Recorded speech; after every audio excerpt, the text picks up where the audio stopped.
মহাপ্রভু বাড়িতে যখন গেছিলাম তখন তোমাদের বিষ্কচু গাছ দেখিয়েছিলাম। তো রাত্রেবেলা যেহেতু ভালোভাবে দেখাতে পারিনি, এটা কেটে ফেলবে। হ্যাঁ হ্যাঁ, হেলদি কাটি। এ বাবা, যে কি সুন্দর হচ্ছে যে। আচ্ছা, সবই তো হচ্ছে।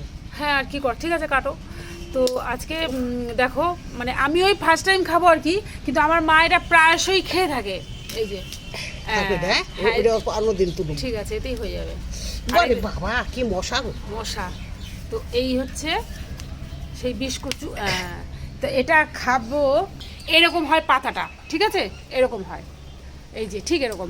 তো চলো, মা আজকে বিস্কুটটা রান্না করবো, আমিও প্রথম খাবো, আমি জানি না চুল খাবে কিনা।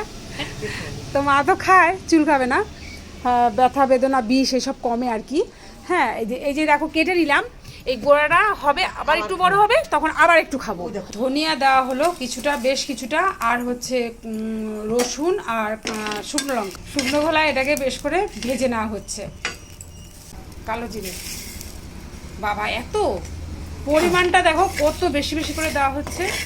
এই টুকরোটা রান্না হবে না, দেখো নামেতেই বিষ, তাহলে বুঝতে পারছো বিষয়টা কি হতে পারে।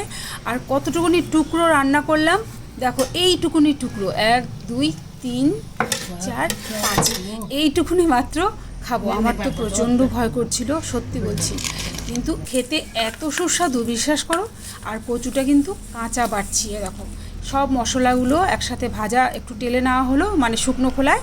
তারপর এটাকে কিন্তু আমি সুন্দরভাবে বেটে নিলাম। হ্যাঁ, আর এটা শিলনোড়াতেই কিন্তু বাটতে হবে, মিক্সারে বাটলে কিন্তু তেমন ভালো কখনোই হবে না, এটুকুনি আমি বলে দিলাম। তারপর একটু সামান্য তেল দিয়ে এটাকে বেশ করে ভেজে নিচ্ছি ধীরে ধীরে। আর এই যে আমার রেডি হয়ে গেল।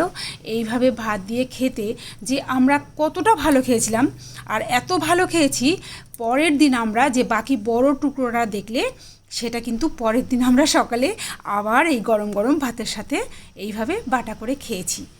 বিষ, শরীরে সব বিষ কমে যায়।